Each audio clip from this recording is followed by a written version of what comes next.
World Art and Culture, Lesson 2, the Ancient Near East and the Birth of Civilization. This lesson will cover the birth of civilization in Mesopotamia. We will cover what constitutes civilization and look at some of the artifacts and artistic products that the first civilizations in the ancient Mid-East produced. We will also look at centers and do an overview of the various civilizations of the ancient Near East.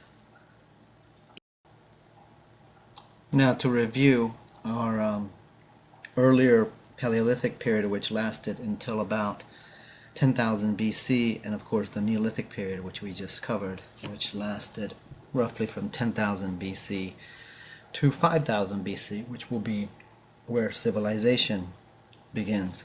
Civilization begins, as we said, historically in the section of the Middle East called Mesopotamia, named by the ancient Greeks, meaning between the rivers being, of course, the Tigris and Euphrates.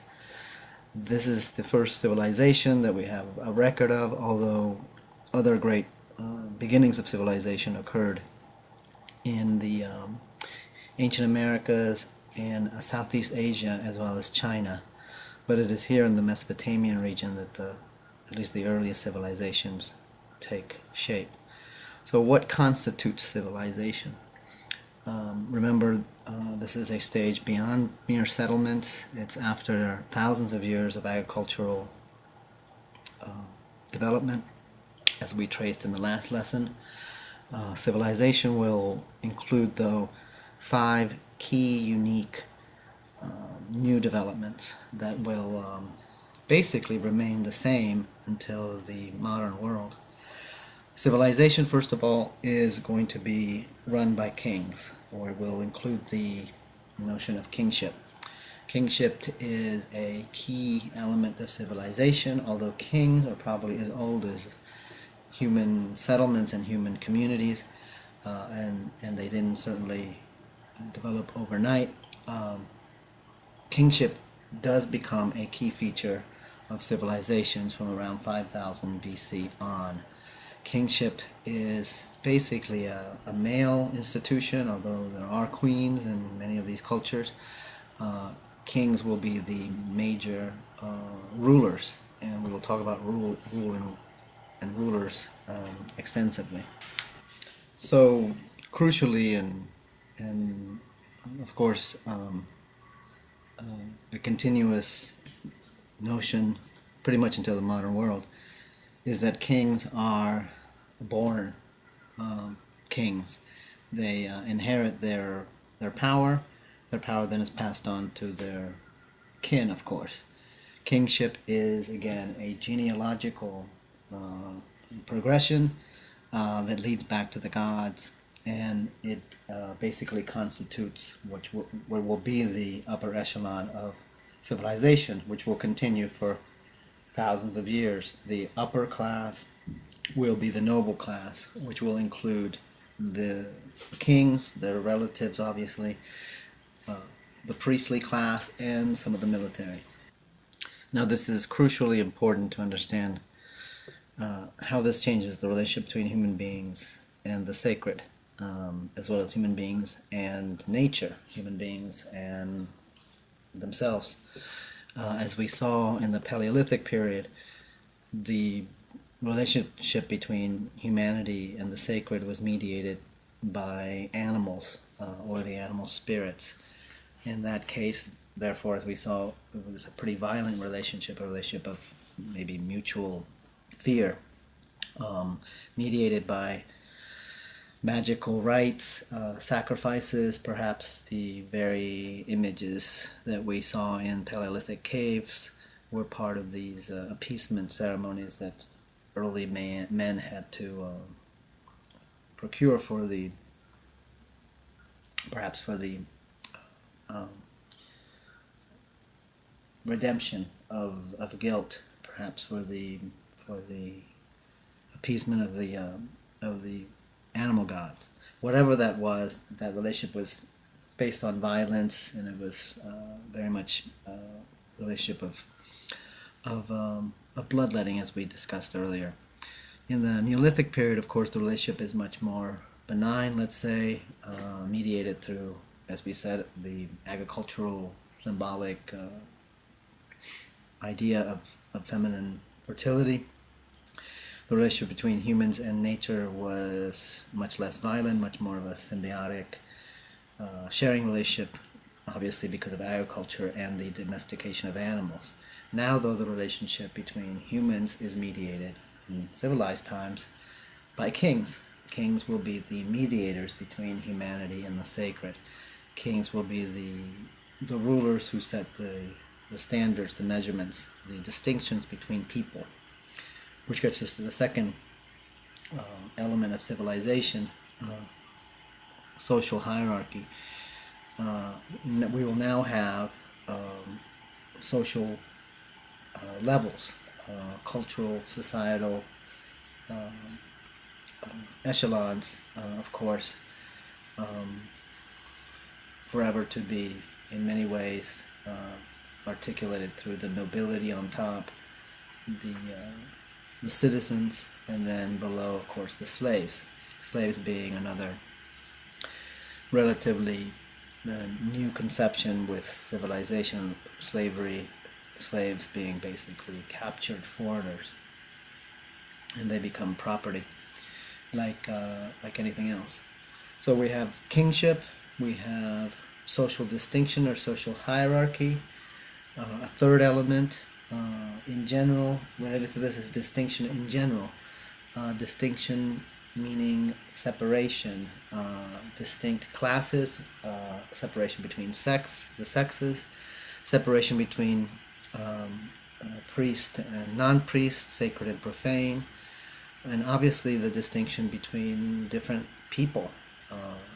Unfortunately, civilization will also bring on the notion of xenophobia, of territorialism, the general notion of a people now identified not just with their gods, but with their land, with their place, with their blood. So a level of ethnic distinction begins, racial distinction, we might call it in modern terms. Whatever the case, distinction is a key element of civilization. And again, these are not new concepts, they just become much more articulated in the civilized period. So kingship, social hierarchy, distinction. What else? Well, of course, there's writing. Writing is another new development of civilization. Writing will serve hugely important functions in civilizations. Of course, we have seen that language is as old as humans, but humans don't begin to keep a record of their linguistic discourses until the beginning of civilization. The Sumerians, the first civilized people of Mesopotamia, developed the first writing system called cuneiform. Cuneiform made this writing system basically made from wedge-shaped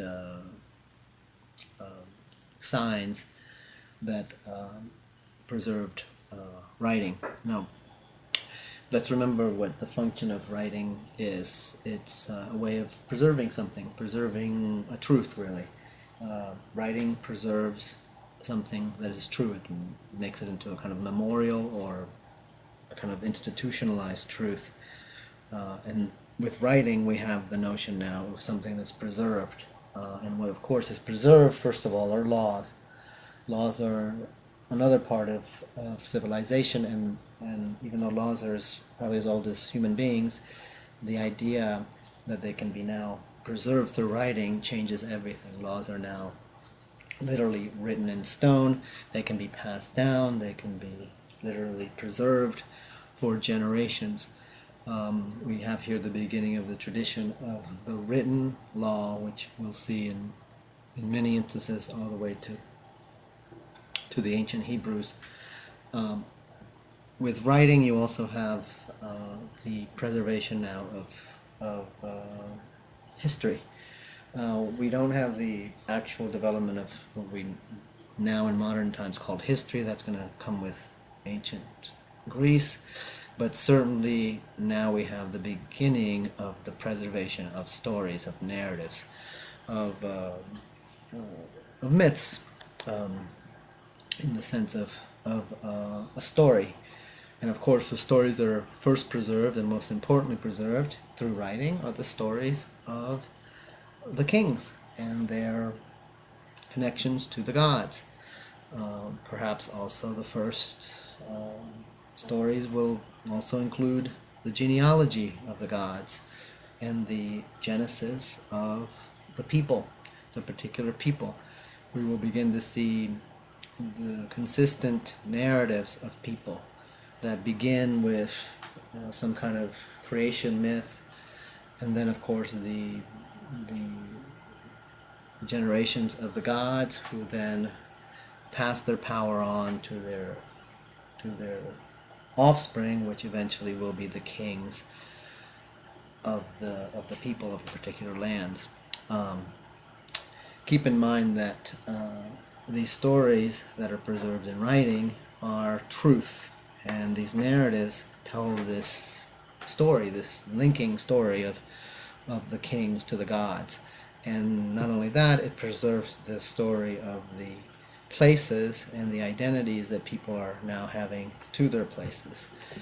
Keep in mind that with civilization, we have now, although the roots are in the Neolithic period, obviously, with the first settlements, but now more than ever we have people that are going to be identified with their place. And not just their place, but with their own people, their own ethnic, genealogical, exclusive, distinct people, which are also, of course, connected to the land and to the gods, who are, of course, connected to the local land.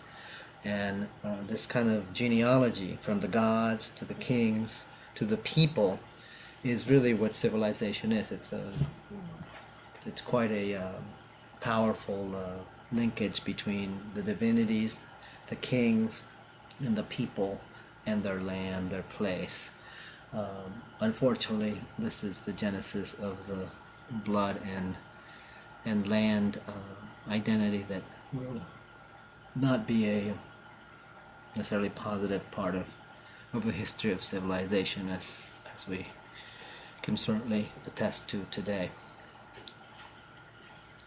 Now, along with kingship, social hierarchy, distinction, and laws, we also have the development of military institutions, which are also a part of our definition of civilization. The military, in many ways, we can say it develops from the early hunting people of the Paleolithic period. In many ways, the military is simply a much more organized hunting party, which now is focused on the object of human hunting, let's call it. The military will play a huge role in our civilizations, obviously. Keep in mind that the military will always be not only part of the upper echelon of society, along with the kings and the priestly classes, but the military has its own sort of hierarchy, it has its own sort of subclasses, and hierarchies of its own distinctions. Another element of the military is very important. Is the military, of course, is connected to the traditions and the histories, the written histories of the people, the narratives of conquests, victories, etc. In that sense, the military will quickly but begin to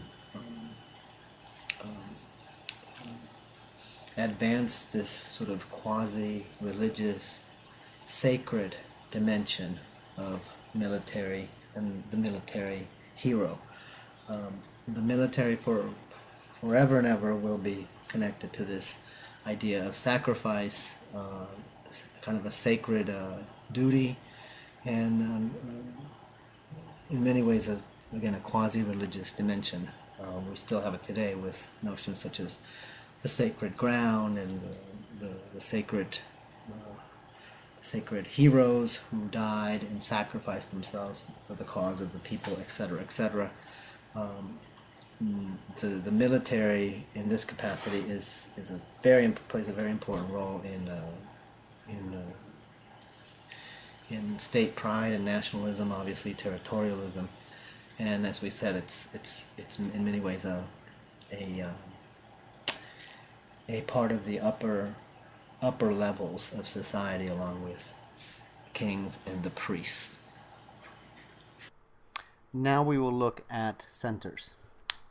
Centers are a crucial component of civilization, and we will define centers and discuss their function in civilization.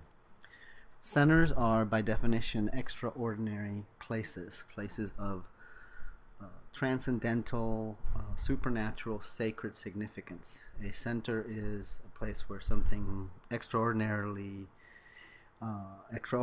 happened. Perhaps a place where a king was buried or is buried, where a king was born, where a sacred event took place, where a god appears, where a god lives, where gods communicate.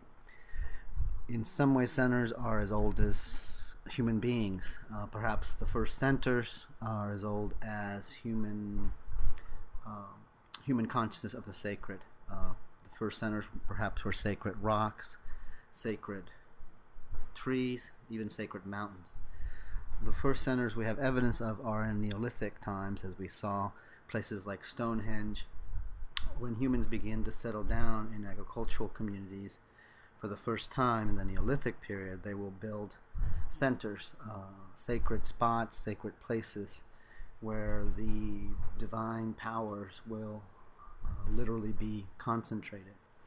In civilized times, though, we will have the beginning of man-built centers constructed by human beings. They will replace natural centers. Nonetheless, they are connected to some place. Centers, as we will see, will literally be the seat of power. They will be the place from which the kings rule. The center is literally the seat of power. Now, what constitutes a center? A center is, again, primarily a place, a spot where something extraordinary happened. It is distinguished as such by its making. In the civilization period that we were discussing now, centers are built in extraordinary ways with extraordinary materials, with precious materials, in scales that are magnificent. Centers, by definition, are distinct, special places marked off from the rest of the city, of the state. Centers, by definition, are thus literally in the center of the society, center of the city. And as we said, they are ruled by the kings. They are controlled by the kings and by their constituents in that upper echelon of class, the priests and the highest ranking members of society. As such, centers are exclusive and they are distinct. Normal citizens usually can only access the center during special services, special celebrations, special times, and as such they need to be prepared and readied to enter the center. As such, centers are protected by gates, by stairs. By definition, centers have a difficulty of approach that is always pretty evident. Centers are high, remote in some instances, and certainly have a kind of distinct, embellished quality that make them special and extraordinary. Now, all major city-states, and let us not forget that during civilization we have the first cities. Cities don't exist until civilization. We have settlements in the Neolithic period, but cities, states are part of the civilization era. And in these states, which are controlled by kings, in these cities, the centers are again the seat of power. They're usually placed in the middle of the city, in its own distinct area, perhaps within the citadel, within the precinct controlled by the king, where the king, his relatives, ancient heroes, ancient people are also buried. Centers are usually a combination, at least in at least in Mesopotamian times, a combination of sacred, let's call them sacred conduits to the gods, but they also can function as tombs for the kings and their ancestors, and then many times they are connected to a special event, maybe the foundation of the city, the foundation of the rule of the city by the king, perhaps the place from which the king received communication, perhaps the law from the gods. Centers, nonetheless, and always are extraordinarily connected to some sacred relationship. They are the kind of linkage between humanity and the sacred in civilized times. Remember, though, that this linkage is mediated now exclusively by the king and his priests.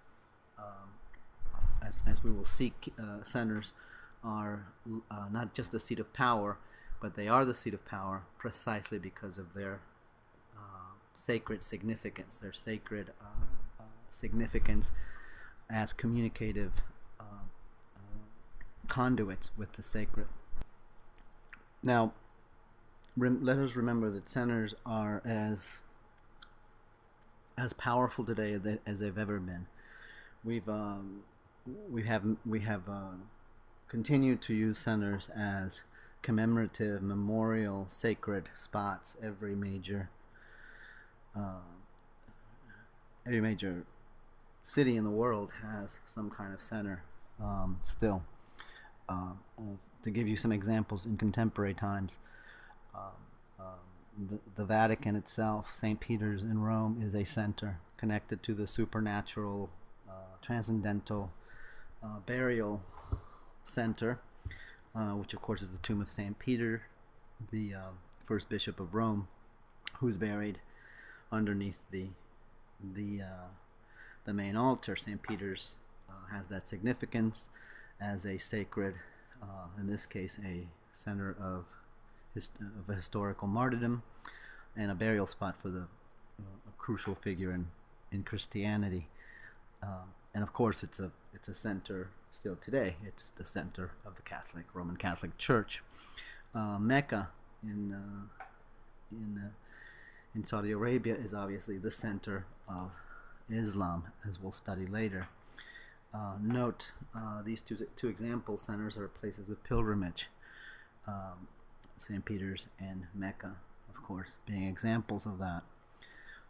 The ancient forbidden city of China in Beijing is another example of a center. The monuments in Washington, D.C.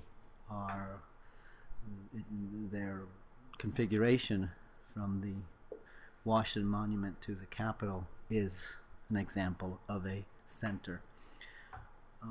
We could name many others. Every culture has had centers. The Aztecs, the Mesopotamians, the Christian cultures through the ages, Islam, Japan, China.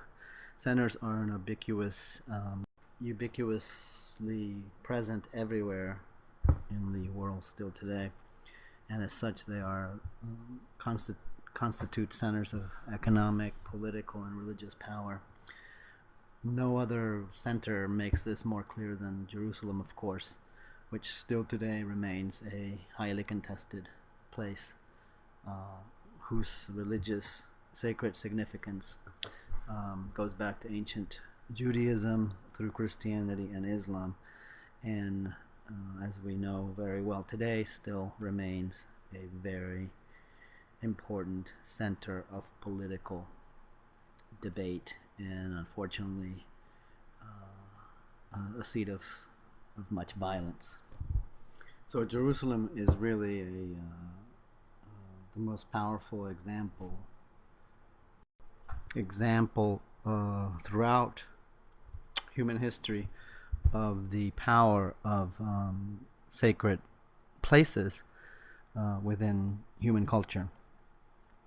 Now, the Mesopotamians, of course, had centers, and these are, in fact, the first man-made centers in human history. They're called ziggurats. The word comes from an ancient word meaning up high or up above. Ziggurats are basically man-made sort of sacred mountains, and these are first seen in the cultures of Sumer and later in the cultures of the Akkadians and so forth. Eventually they will give birth to the Great Pyramids of the Egyptians. Ziggurats are kind of stairways to heaven, perhaps. They are stepped monuments, as you see an example of here.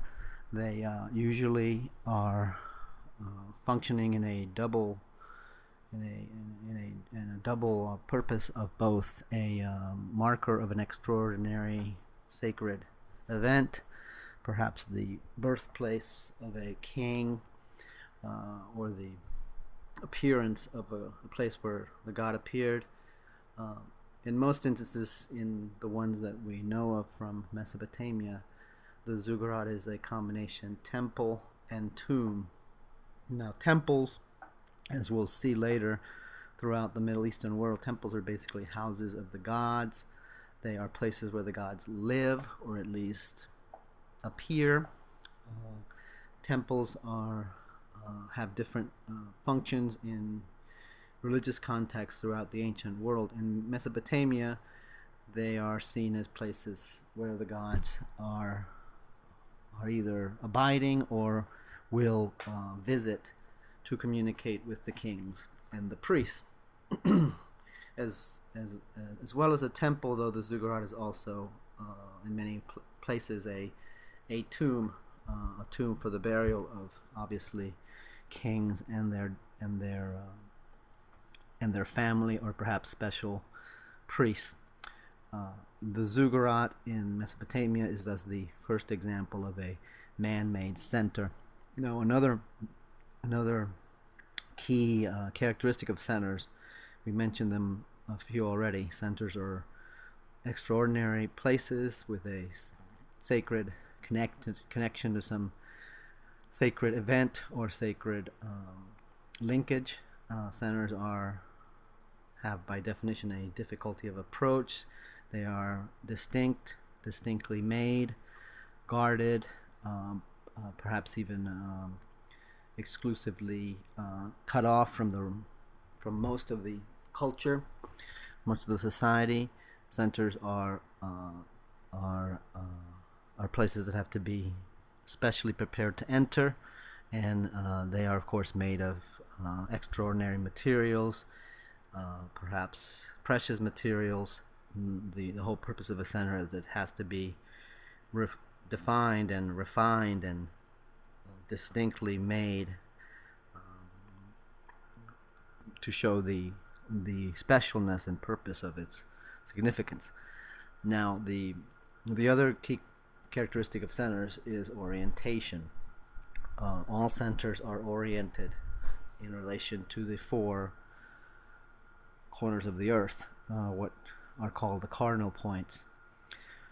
Centers are thus always include a sense of cardinality, that is, they are oriented in relationship to the four corners of the earth, or the four directions of the earth: north, south, east, and west. Humans have identified these cardinal points probably since even before Neolithic times, of course.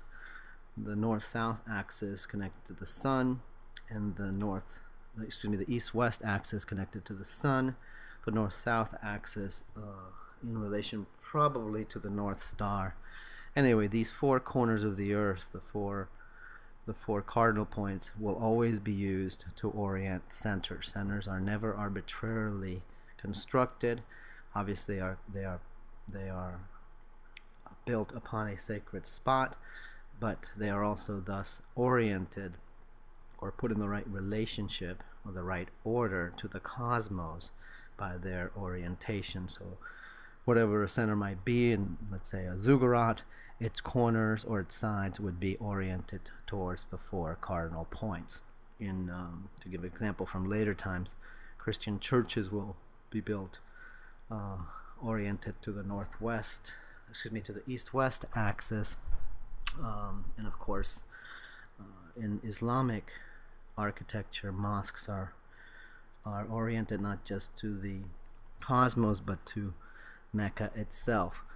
Remember that centers need to be correctly aligned, since they are literally the center of power, since they have such a significant, extraordinary function. They need to literally be in the correct, right alignment to the cosmos.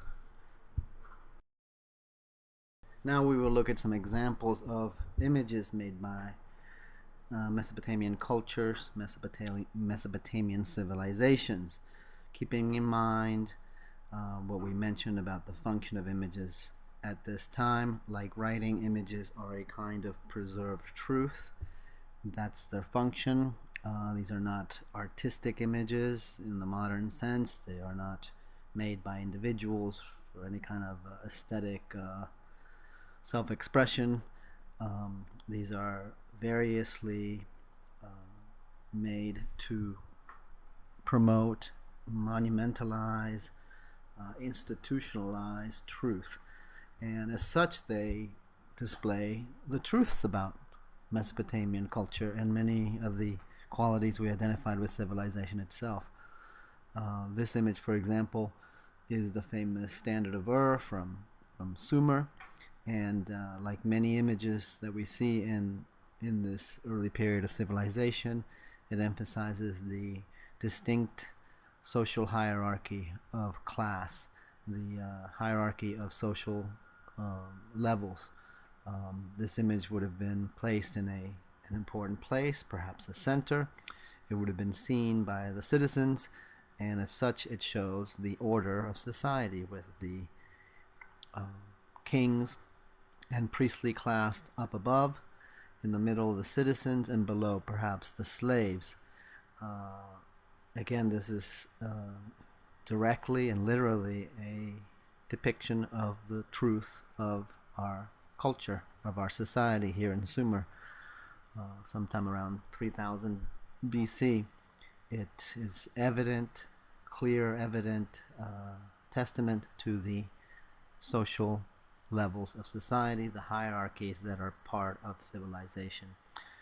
Remember, images would have been extremely rare at this time. They would have been seen only in special places, at special times. An image like this, its power of truth telling as evidence of truth would have been even more powerful, since it would have been seen only on special occasions in a special center.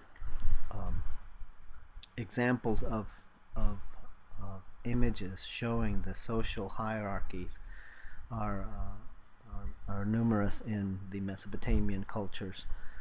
They are literally depicted in the format of strata, of these registers, showing the hierarchy of society, the hierarchy of life as a kind of truth. Now here's another example of another typical image from Mesopotamia. This one showing, again, as truth, a giving of the law, perhaps by the god to the king, the law written down on the stone behind the image of this passing of the law, again from the god to the king. Typical again of many images we see in Mesopotamia of the narrative of the story of the passing on of the law to the king from the god, a commemorative, institutionalized truth now as an image showing the legitimacy of the king, the legitimacy of the law, because the law comes from the god, and obviously this is also an example of an image of the linkage between divinity and kingship.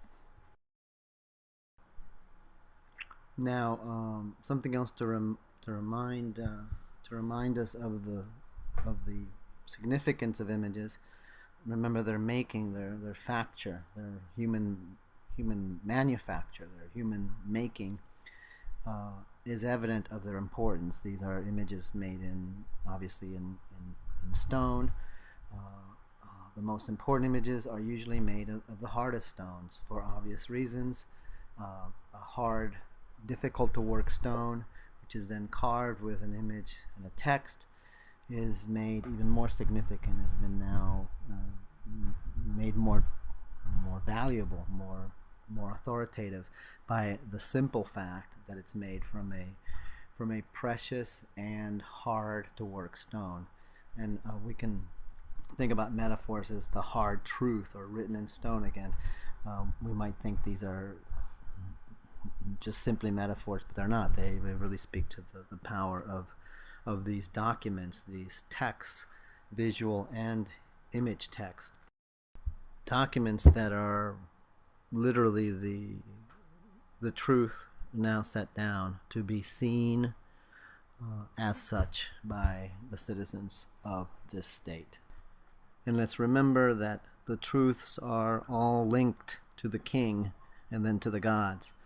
The truth of the law, the truth of the religious narratives, the religious myths, as in this image here showing a couple of Mesopotamian gods. These truths are the truths of the people, which are, of course, genealogically connected to the king and to their gods that are connected to their land. So it's crucial to understand this linkage between ethnicity, blood, land, place, and history, and it's all in these images. For example, one of the most famous images of the Mesopotamian period is the famous law of Hammurabi, which is preserved in a large slab of basalt stone.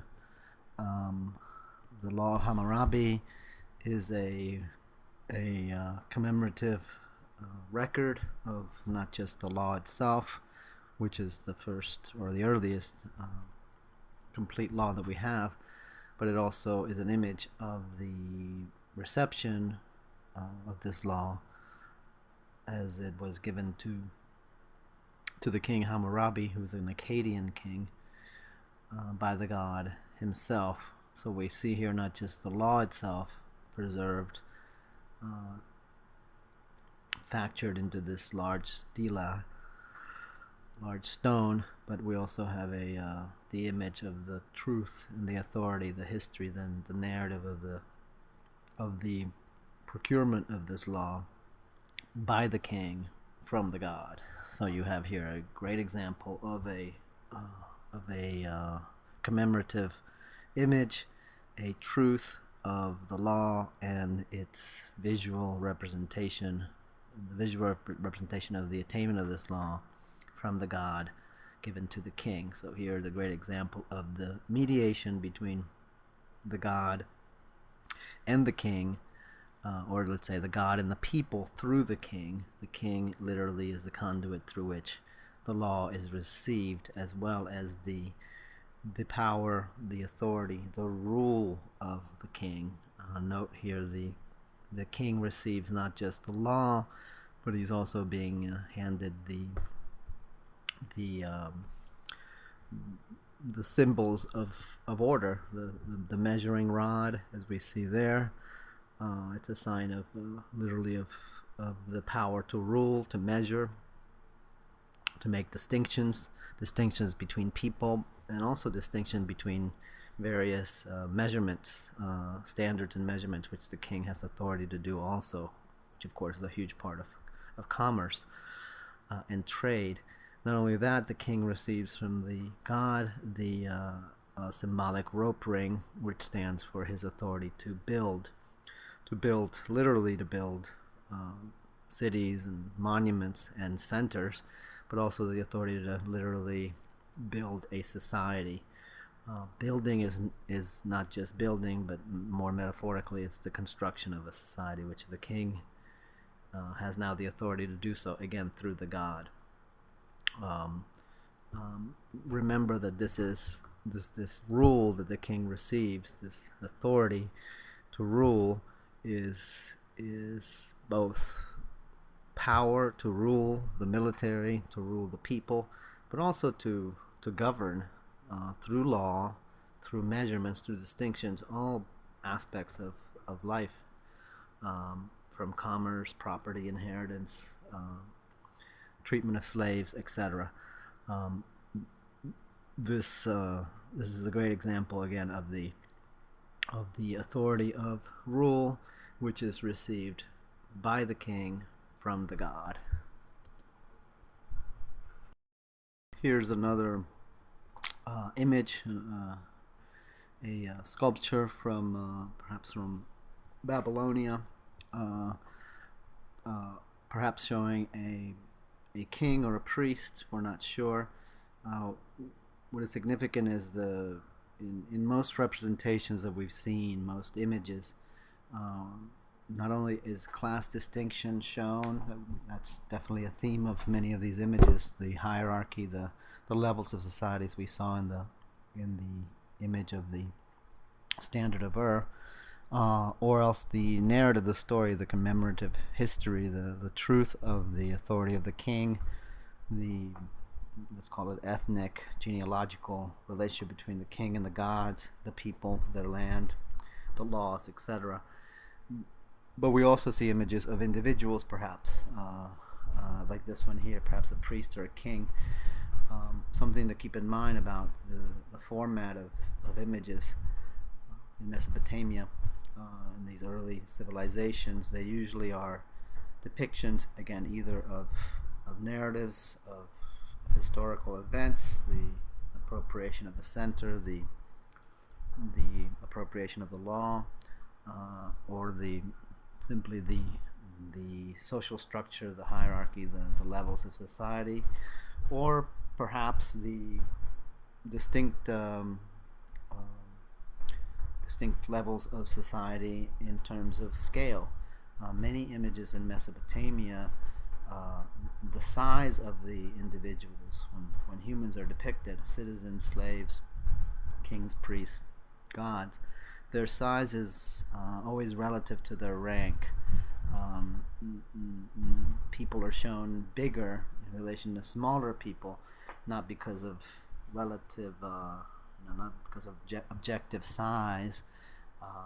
Many times you'll see large people standing next to smaller people, but again, this is not giant people and midgets necessarily, but it depicts the stature, the status of each individual.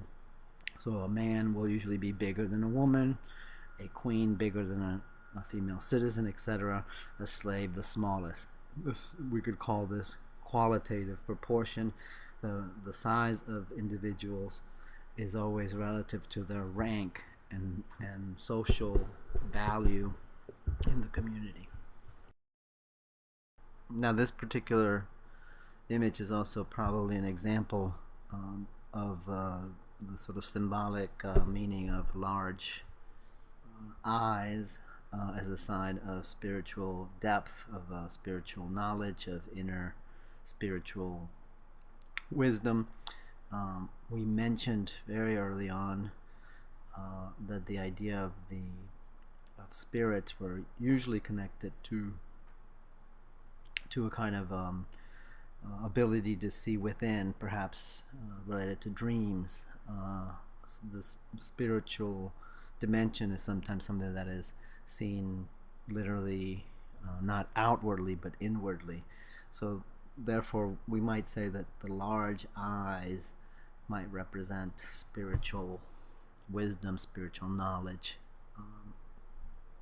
Then perhaps we might be able to identify this person with perhaps a priest or a seer of some kind. Now, other images that we have from Mesopotamia include the we might call the decorative images of centers themselves. These are some beautifully carved bricks from Babylonia. Babylonia, known for its very rich, colorful decorations, particularly in their main center, the Ishtar Gate, from which this image comes from. The Babylonians, very let's call them very aesthetically, if we can use that word, aesthetically sensitive civilization. We know their very rich decorative style, not just from the evidence of surviving monuments, but from the Jewish commentary on the rich decorative palaces and structures, which of course Judaism condemned as luxuriant examples of idolatry. The Babylonians were very good at creating brickwork decorations, which we see examples of here. The representations probably various gods of their polytheistic system. The Babylonians had two periods, an earlier and then a sort of Renaissance later on. The latter being connected to the exile of the Jewish people, which is told in the Old Testament scriptures.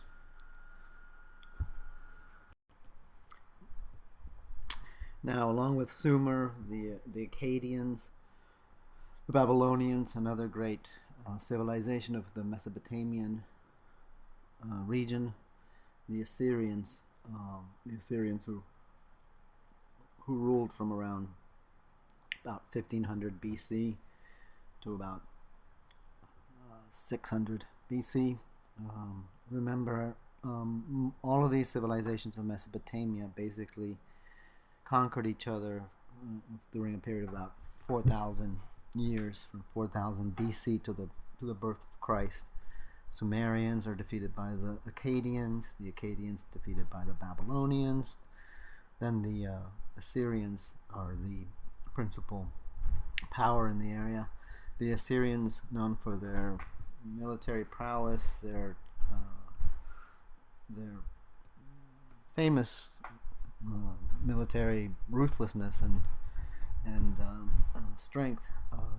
These are images from the Assyrian center of their capital. The Assyrians very skilled at depicting naturalistic images of particularly battles and also kingship, images of kingship prowess. Here we have the depiction of the Assyrian king hunting. Remember, hunting, military power, and male strength have all been connected to kingship for quite a while, and the relationship between hunting and not just kingship but military strength has been a constant since pretty much since Paleolithic times, again uninterrupted briefly by our Neolithic feminine principles. The Assyrians are one of the great civilizations of Mesopotamia, and in terms of their images, one of the most, let's say, skilled or refined, particularly in their ability to carve low relief imagery, as we see here. This image, probably of a Assyrian deity. Remember, all of these cultures are polytheistic. They all worship many gods. Majority of the gods male. Gods are worshipped according to their region. There are local gods, and obviously are connected to various centers and places. The Assyrian pantheon of gods, similar to most of the religious systems of this period, most of the gods are hybrid gods, combination of human and animal powers, and of course they are variously connected to various regions, and as such to various people, places, genealogies, and histories, narratives, and myths. Our last great civilization of the Mesopotamian Near Eastern world is the Persian Empire, a vast empire which at its height in the 6th through 4th century BC reached from northern Africa, including Egypt, southeastern Europe, the whole of Mesopotamia, all the way into the Indian regions. The Persians were because of their large empire, were very eclectic and cosmopolitan in their culture, ruled by great kings. Their capital, Persepolis, a testament to their eclectic international cultural influences in terms of architecture, ornament, images, very, very wide range of styles, and eclectic borrowings from the large empire, which was the Persian Empire. Like all of our Mesopotamian cultures, the Persians were ruled by kings, had centers, and were marked by a distinction of classes, etc. Here we see the capital of the Persian Empire, Persepolis, known for its magnificent columnar halls, kind of the main precinct, the kind of a city in itself within the city. And in Persepolis we see great examples of again the cosmopolitan, eclectic influences in Persia from its vast empire. Architecture, ornament, images, styles seem to converge in Persepolis, some of it quite oriental looking. The Persians, administratively and culturally, of course, had to control a large area of not just land, but a vast diverse people, and their cultural artifacts certainly attest to this. This is a typical Persian ornamental capital here from Persepolis. You can see here this hybrid griffin-like creature, very much the stamp of Eastern influence. What's interesting also about the Persians, as we see in their depictions in Persepolis, like this one here, many of their images show foreign dignitaries, foreign ambassadors coming to the capital to pay tribute to the king of Persia, like this image here. This was typical of an empire such as Persia. Foreign, let's say, foreign countries, foreign territories under the dominion of Persia would have to send tributes to the king, tributes being monetary gifts, other gifts, and so forth. That's what the word, or the term, paying tribute means. It's literally to not just honor somebody, but you're also giving them some kind of gift in exchange for protection, for sovereignty, limited sovereignty in this case. Anyway, we see a lot of this, these tributes depicted in Persepolis, an interesting part of Persian culture. We're going to leave Persia now, and we'll get ready to study our next civilization, the great civilization of Egypt, which has both commonalities and differences from the ones we just studied here in Mesopotamia.